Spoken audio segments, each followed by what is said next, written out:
ಸ್ನೇಹಿತರೆ, ಗೃಹಲಕ್ಷ್ಮಿಯರಿಗೆ ನಿಮಗೆ ಇನ್ನು ಮುಂದೆ 2,000 ಪ್ಲಸ್ 2,000 ರೂಪಾಯಿ 4,000 ರೂಪಾಯಿ ಹಣ ಆದರೆ ಸಿಗಲಿದೆ.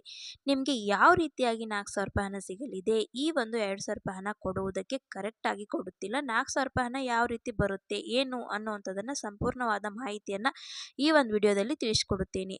ವಿಡಿಯೋನ ಎಲ್ಲಿ ಕೂಡ ಸ್ಕಿಪ್ ಮಾಡದೆ ಕೊನೆವರೆಗೂ ನೋಡ್ತಾ ಹೋಗಿ. ಹಾಗೆ ನಮ್ಮ ಚಾನಲ್ನ ಇನ್ನೂ ಯಾರು ಸಬ್ಸ್ಕ್ರೈಬ್ ಮಾಡಿಕೊಂಡಿಲ್ಲ, ಸಬ್ಸ್ಕ್ರೈಬ್ ಮಾಡಿಕೊಂಡು ವಿಡಿಯೋಗೆ ಲೈಕ್ ಕೊಟ್ಬಿಟ್ಟಿನೇ ವಿಡಿಯೋ ನೋಡೋಕ್ಕೆ ಸ್ಟಾರ್ಟ್ ಮಾಡಿ.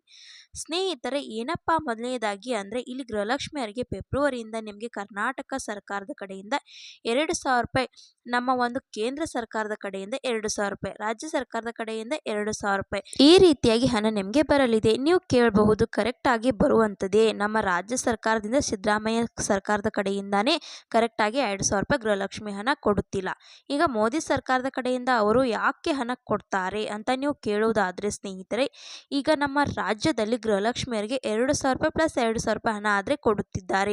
ಈಗ ಬೇರೆ ಎಲ್ಲ ರಾಜ್ಯಗಳಲ್ಲಿ ನಮ್ಮ ಒಂದು ರಾಜ್ಯ ಸರ್ಕಾರದ ಮೇಲೆ ಬಂದಿದೆ. ಯಾಕೆ ಅಂದರೆ ಗೃಹಲಕ್ಷ್ಮಿ ಹಣದಿಂದ ಮಹಿಳೆಯರು ಮತದಾರರು ಮುಂದಿನ ಚುನಾವಣೆಗಳಲ್ಲಿ ಓಟನ್ನು ಅದೇ ಪಾರ್ಟಿಗೆ ಹಾಕ್ತಾರೆ. ಯಾವ ಒಂದು ಸರ್ಕಾರದವರು ಹಣ ಕೊಡ್ತಿದ್ದಾರೆ, ಈ ರೀತಿ ಗೃಹಲಕ್ಷ್ಮಿ ಹಣ ಕೊಟ್ಟು ಮಹಿಳೆಯರಿಗೆ ಹೆಲ್ಪ್ ಮಾಡುತ್ತಿದ್ದಾರೋ ಅವರಿಗೆ ವೋಟಿಂಗ್ ಬರುವಂಥದ್ದು ತುಂಬಾನೇ ಜಾಸ್ತಿ ಚಾನ್ಸಸ್ ಆದರೆ ಇದೆ.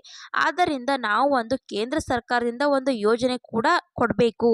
ಯಾಕೆ ಅಂದರೆ ಬೇರೆ ರಾಜ್ಯಗಳಿಗೆ ಕಂಪೇರ್ ಮಾಡಿದರೆ ಗೃಹಲಕ್ಷ್ಮಿ ಹಣ 2,000 ರೂಪಾಯಿ ಕೊಡುತ್ತಿರುವಂಥದ್ದು ನಮ್ಮ ರಾಜ್ಯದಲ್ಲಿ ಅತಿ ಹೆಚ್ಚು ಹಣ ಕೂಡ ಕೊಟ್ಟಿರುವಂಥದ್ದು. ಬೇರೆ ರಾಜ್ಯಗಳಲ್ಲಿ ಎಲ್ಲ ರೀತಿಯಾಗಿ 1,000 ರೂಪಾಯಿ ಇಲ್ಲ 1,200 ರೂಪಾಯಿ ಈ ರೀತಿಯಾಗಿ ಕೊಡುತ್ತಿದ್ದಾರೆ ಗೃಹಲಕ್ಷ್ಮಿಯರಿಗೆ. ನಮ್ಮ ಒಂದು ಸರ್ಕಾರದ ಕಡೆಯಿಂದ ಅಂದರೆ ಕರ್ನಾಟಕ ಸರ್ಕಾರದಲ್ಲಿ ಮಾತ್ರ 2,000 ರೂಪಾಯಿ ಹಣ ಕೊಟ್ಟಿರುವಂಥದ್ದು. ಅದರಿಂದ ಬೇರೆ ಎಲ್ಲ ರಾಜ್ಯಗಳಲ್ಲಿ ಇರುವಂಥವರಿಗೆ ಒಂದು ಗಮನವನ್ನು ಸೆಳೆತಾ ಇರುವಂಥದ್ದು. ನಮ್ಮ ರಾಜ್ಯದ ಗೃಹಲಕ್ಷ್ಮಿ ಹಣ ಏನು ಆದ್ದರಿಂದ ಈಗ ಕೇಂದ್ರ ಸರ್ಕಾರದವರು ಏನು ಪ್ಲ್ಯಾನ್ ಮಾಡ್ತಿದ್ದಾರೆ ಅಂದರೆ, ನಾವು ದೇಶಾದ್ಯಂತ ಎಲ್ಲ ಮಹಿಳೆಯರಿಗೆ ಗೃಹಲಕ್ಷ್ಮಿ ಯೋಜನೆಯ ರೀತಿ ಯಾವ ರೀತಿ ಹಣ ಕೊಡುತ್ತಿದ್ದಾರೋ ಅದೇ ರೀತಿ ನಾವು ಹಣ ಕೊಡೋಣ ಅಂತ ಇಲ್ಲಿ ಕೇಂದ್ರ ಸರ್ಕಾರದವರು ಆದರೆ ಫಿಕ್ಸ್ ಆಗಿರುವಂಥದ್ದು. ಸ್ನೇಹಿತರೆ, ಫೆಬ್ರವರಿ 1ನೇ ತಾರೀಕು ನಿರ್ಮಲಾ ಸೀತಾರಾಮ್ ಅವರು ಇಲ್ಲಿ ಬಜೆಟ್ ಮಂಡನೆ ಆದರೆ ಮಾಡಲಿದ್ದಾರೆ. ಈ ಒಂದು ಬಜೆಟ್ ಮಂಡನೆಯಲ್ಲಿ ಘೋಷಿಸಿದ್ದಾರೆ ಸ್ನೇಹಿತರೆ, ಮಹಿಳೆಯರಿಗೆ ಗೃಹಲಕ್ಷ್ಮಿ ಯೋಜನೆಯ ರೀತಿಯೇ ಒಂದು ಯೋಜನೆ ಹಣ ಆದರೆ ಕೊಡ್ತಾರಂತೆ. ಈಗ ಅವರು 2,000 ರೂಪಾಯಿ ಹಣ ಕೊಡ್ತಾರೆ, ಇಲ್ಲ 1,000 ರೂಪಾಯಿ ಹಣ ಕೊಡ್ತಾರೆ, ಇಲ್ಲ 3,000 ರೂಪಾಯಿ ಹಣ ಕೊಡ್ತಾರೆ ಅಂತ ಅವರು ಏನು ಹೇಳಿಲ್ಲ. ಈಗ ಒಂದು ಕಾಂಗ್ರೆಸ್ ಸರ್ಕಾರದವರು 2,000 ರೂಪಾಯಿ ಆದರೆ ಕೊಡುತ್ತಿದ್ದಾರೆ, ಇವರು ದೇಶಾದ್ಯಂತ ಕೊಡಬೇಕಲ್ಲ, ಅದರಿಂದ ನನ್ನ ಪ್ರಕಾರ 1,000 ಹಣ ಆದರೆ ಮಹಿಳೆಯರಿಗೆ ಕೊಡಬಹುದು ಅಂದ್ಕೊಳ್ತೀನಿ. ನೋಡೋಣ, 2,000 ರೂಪಾಯಿ ಕೊಟ್ಟರು ಖುಷಿನೇ. ಯಾಕೆಂದರೆ ಸಾಕಷ್ಟು ಜನ ಬಡ ಮಹಿಳೆಯರಿಗೆ ತುಂಬಾನೇ ಉಪಯೋಗ ಆಗುತ್ತೆ. ಒಂದು 2,000 ರೂಪಾಯಿ ಕೊಟ್ಟರು ಓಕೆ. ನಮ್ಮ ಒಂದು ಕರ್ನಾಟಕದಲ್ಲಂತೂ ರಾಜ್ಯ ಸರ್ಕಾರದ ಕಡೆಯಿಂದ 2,000 ರೂಪಾಯಿ ಬರುತ್ತೆ ಮಹಿಳೆಯರಿಗೆ. ಇಲ್ಲಿ ಕೇಂದ್ರ ಸರ್ಕಾರದಿಂದ 2,000 ರೂಪಾಯಿ ಬಂದರೆ 4,000 ಬಂದರೆ ಮಹಿಳೆಯರಿಗೆ ತುಂಬಾನೇ ಹೆಲ್ಪ್ ಆಗುತ್ತೆ. ಪಾಪ ಎಷ್ಟೋ ಜನ ಮಹಿಳೆಯರು ಮನೆಯಲ್ಲಿ ಮಕ್ಕಳ ಫೀಸ್ ಆಗಿರ್ಬೋದು, ದಿನನಿತ್ಯ ವಸ್ತುಗಳು ಬೇಕು, ಆಹಾರ ಪದಾರ್ಥಗಳು ಆಗಿರ್ಬೋದು, ಎಲ್ಲದಕ್ಕೂ ಅವರೇ ನೋಡಿಕೊಳ್ತಿರ್ತಾರೆ.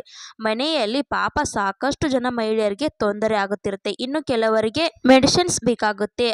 ಈ ಒಂದು ಹಣ ಏನಾದರೂ ಬಂದರೆ ತುಂಬಾನೇ ಉಪಯೋಗ ಆಗುತ್ತೆ. ಇನ್ನೊಂದು ಕಡೆ ಜನರು ಏನು ಹೇಳ್ತಿದ್ದಾರೆ ಅಂದರೆ, ಈ ರೀತಿ ಏನಾದರೂ 2,000 ರೂಪಾಯಿ ಪ್ಲಸ್ 2,000 ರೂಪಾಯಿ ಹಣ ಕೇಂದ್ರ ಸರ್ಕಾರದಿಂದ ಕೊಟ್ಬಿಟ್ರೆ, 2,000 ಹಣ ಆಗಲಿ ಇಲ್ಲ 1,000 ಹಣ ಆಗಲಿ ಏನಾದರೂ ಕೊಟ್ಟಿದ್ದಾರೆ ಅಂದರೆ ನಮ್ಮ ಒಂದು ದೇಶ ಅಭಿವೃದ್ಧಿ ಆಗಲ್ಲ. ಈಗ ನಮ್ಮ ರಾಜ್ಯ ಅಂತೂ ಕೂಡ ಅಭಿವೃದ್ಧಿ ಆಗುತ್ತಿಲ್ಲ. ಈಗ ಈ ಒಂದು ಗ್ಯಾರಂಟಿ ಯೋಜನೆಗಳು ಬಂದಾಗಿಂದ ಈಗ ಮತ್ತೆ ಗೃಹಲಕ್ಷ್ಮಿಯರಿಗೆ ಈ ರೀತಿ ದೇಶಾದ್ಯಂತ ಹಣ ಕೊಡ್ತಾ ಹೋದರೆ ಇಲ್ಲಿ ಸೋಮಾರಿಗಳಾಗಿ ಹೋಗ್ತಾರೆ ಜನ. ಅದರಿಂದ ಇಲ್ಲಿ ದೇಶ ಅಭಿವೃದ್ಧಿ ಆಗಲ್ಲ ಅಂತ ಇನ್ನು ಕೆಲವರು ಹೇಳ್ತಾ ಇದ್ದಾರೆ.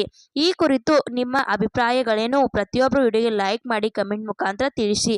ನಿಮಗೆ ಈಗ ಹೊಸ ಯೋಜನೆಗಳನ್ನು ಘೋಷಣೆ ಮಾಡ್ತಿರ್ತಾರಲ್ಲ ಫೆಬ್ರವರಿ 1ನೇ ತಾರೀಕು, ಆ ಒಂದು ಯೋಜನೆ ನಿಮಗೆ ಕೊಡಬೇಕಾ ಬೇಡ ಅನ್ನೋವಂಥದ್ದನ್ನು ಪ್ರತಿಯೊಬ್ಬರು ವಿಡಿಯೋಗೆ ಲೈಕ್ ಮಾಡಿಬಿಟ್ಟು ಕಮೆಂಟ್ ಮುಖಾಂತರ ತಿಳಿಸಿ. ಈಗ ಫೆಬ್ರವರಿ 1ನೇ ತಾರೀಕು ಗೊತ್ತಾಗುತ್ತೆ ಯಾವ ಯೋಜನೆ ಏನು ಅಂತ, ಅದಕ್ಕೆ ಯಾವ ರೀತಿ ಅಪ್ಲೈ ಮಾಡಬೇಕು, ಆ ಒಂದು ಯೋಜನೆ ಹೆಸರು ಏನು, ದಾಖಲೆಗಳು ಏನು ಬೇಕು ಎಲ್ಲ ನಿಮಗೆ ಫೆಬ್ರವರಿ 1ನೇ ತಾರೀಕು ವಿಡಿಯೋ ಮಾಡಿ ಆದಮೇಲೆ ನಿಮಗೆ ತಿಳಿಸಿಕೊಡ್ತೀನಿ. ಈ ರೀತಿ ಅಂತ ಗೃಹಲಕ್ಷ್ಮಿ ಬಗ್ಗೆ ಅಪ್ಡೇಟ್ಸ್ ಬಂದಿತ್ತು, ತಿಳಿಸ್ಕೊಡೋಣ ಅಂತ ವಿಡಿಯೋ ಮಾಡಿದ್ದೆ. ವಿಡಿಯೋ ಇಷ್ಟ ಆದರೆ ಲೈಕ್ ಮಾಡಿ, ಶೇರ್ ಮಾಡಿ, ಸಬ್ಸ್ಕ್ರೈಬ್ ಮಾಡಿ ಅಂತ ಹೇಳ್ತಾ ಮತ್ತೆ ಮುಂದಿನ ಮಾಹಿತಿಯೊಂದಿಗೆ ಸಿಗೋಣ. ಅಲ್ಲಿ ತನಕ ಬಾಯ್ ಬಾಯ್, ಟೇಕ್ ಕೇರ್ ಫ್ರೆಂಡ್ಸ್.